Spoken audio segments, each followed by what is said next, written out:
In this video, we're taking a close look at the Samsung Galaxy A16 4G LTE still worth buying in 2026. Samsung Galaxy A16 4G LTE. Launched in November 2024, this phone has been a strong seller for Samsung, and here's everything you need to know about it in 2026. The Galaxy A16 4G LTE is a budget entry-level phone that packs solid features and surprisingly capable specs for the price. As the name indicates, it only supports 4G LTE. There is no 5G. In the United States and other markets with broad 5G coverage, that limitation is a clear drawback. However, many regions still have limited or no 5G service. And for people in those areas, a 4G-only device continues to make practical sense. Samsung's A series rarely gets a full redesign each year. Instead of major visual overhauls, the company focuses on steady upgrades in other areas. The A16 benefits from that approach with a strong display and a useful camera setup for the money. This unit is finished in light green. The matte texture looks clean and feels stylish for a budget phone. Inside the box, you get only the essentials: a SIM eject tool, a USB-C cable for charging and data transfer,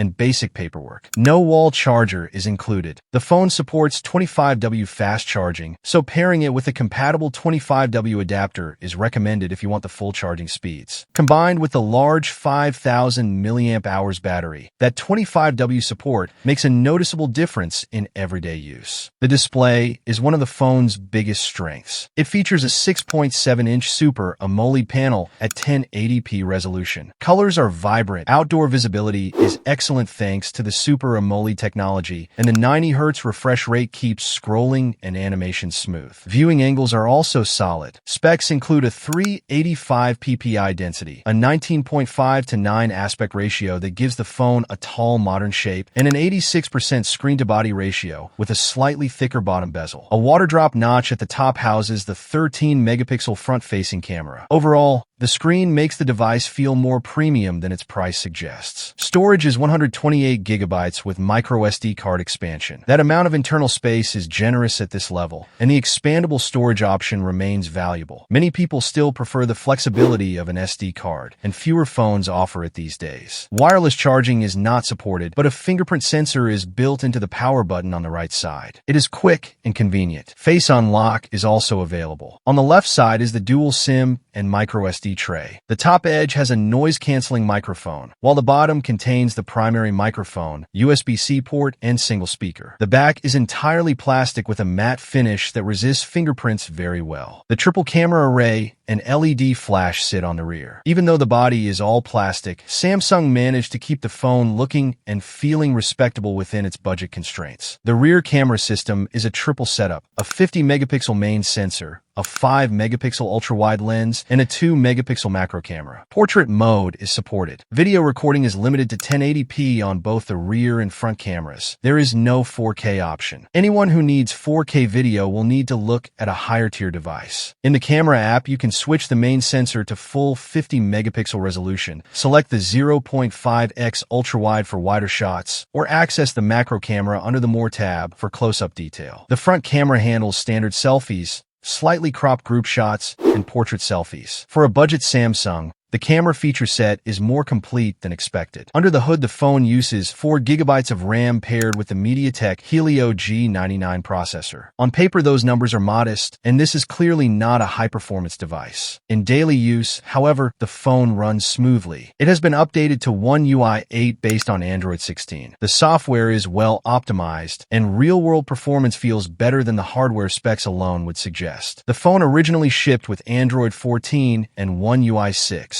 So it has already received 2 full Android version upgrades. Samsung promised 6 years of software support at launch, which means 4 years of updates remain as of 2026. NFC is included for contactless payments and other uses. Biometrics are handled cleanly by the side-mounted fingerprint sensor and face unlock. Is the Galaxy A16 4G LTE still worth considering in 2026? Yes, particularly if you live in a region where 4G remains the practical standard, or if you simply want an affordable Samsung that still delivers a good display, solid battery life with 25W charging, expandable storage, and up-to-date software. The phone has aged well. Its successor, However, the A17 4G LTE does not introduce major changes, which is typical for this series. Samsung usually delivers modest yearly improvements rather than dramatic leaps. Being one generation behind is not a significant drawback here. That's the complete overview of the Galaxy A16 4G LTE. Thanks for so much watching, guys. See you next time.